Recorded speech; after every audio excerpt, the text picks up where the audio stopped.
Have you ever met a fan who's never missed a home game in his entire life? Or someone who pays $300,000 a year to make sure underprivileged kids can go to those games as well?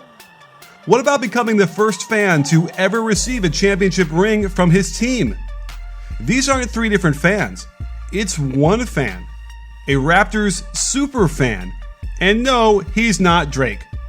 He's Nav Batia, and he's never missed a single Raptors home game in franchise history. He's known for saying, "I don't drink, I don't smoke, I don't womanize, I only Raptorize." But this basketball addict didn't always have the hardwood as his home. He was once running from mass persecution in India. He was once feared and shunned in Canada because of his turban. But today, he's an icon beloved by millions who introduced the Raptors to billions of new fans.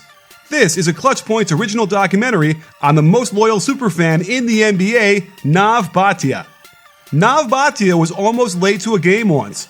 Having never missed a Raptors home game in his life, he was on edge as he sat helplessly in traffic. So he took matters into his own hands. He escaped the long line of cars by driving along the shoulder, only to see bright red and blue lights behind him. But when the policeman pulled him over, he recognized Nav immediately. He realized Nav was going to the Raptors game and let him go with just a warning. Nav Batia is bigger than basketball, not only in his community, but as a symbol to us all. His story starts in New Delhi, India in 1984, where anti-Sikh riots were threatening him and his family. Thousands of Sikhs were being hunted and massacred. So Batia and his wife fled to Canada for safety. Arriving in Toronto, they were free. Free from the violence, at least. Not from prejudice or discrimination. Because of his turban, Batia had a difficult time finding work as a mechanical engineer. In fact, once, he was walking into a store and a man was inside talking on his phone. The man took one glance at Nav, saw the turban, and said on the phone, "I gotta go, my cab is here." Misjudged and stereotyped, Batia went through 300 job interviews without finding work. He was only able to get a job as a car salesman. And so he sold cars the best he could, following one simple rule: treat others the way he would want to be treated. To turn the hate he received into love towards others. He sold 127 cars in 3 months with that philosophy, a record number for the dealership. He was soon promoted to management and was even considered one of the top sales managers in the country.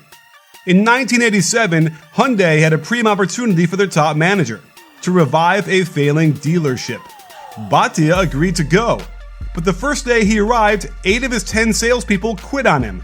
They didn't want to work for someone with a turban, but his management chops pulled through. Fast forward a couple of decades, and Batia not only revived that dealership, but he also owns 2 of the largest Hyundai dealerships in all of Canada.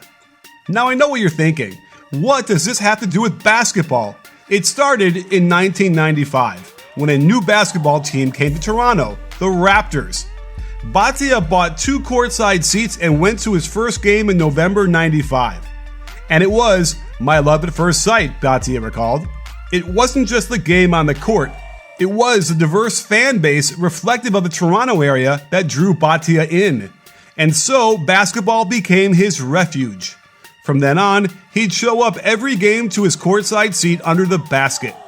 Year after year, he'd bring the energy and enthusiasm to support his team, no matter how good or bad they were.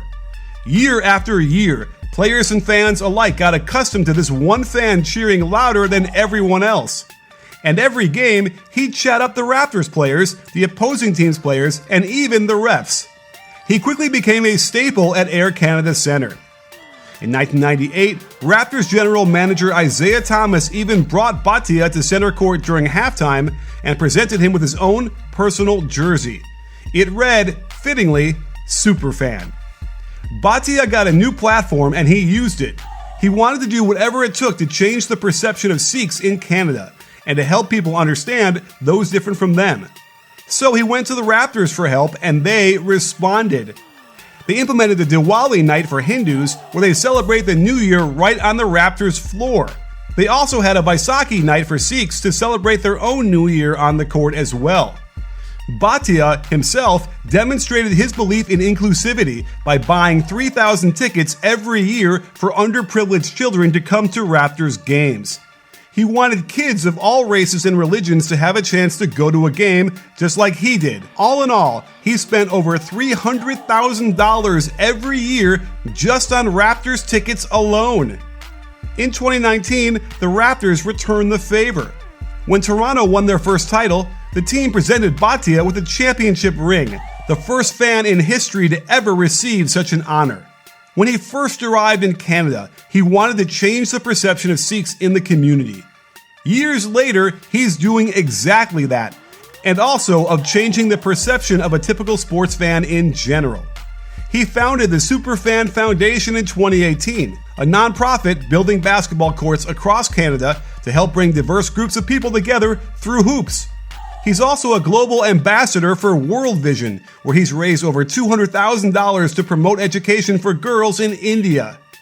Through his life work, Nav Batia is showing us what we can do when we love instead of hate, when we show compassion in the face of prejudice, when we show determination in the face of discrimination, and when we love our fellow man in a world that doesn't do it nearly enough.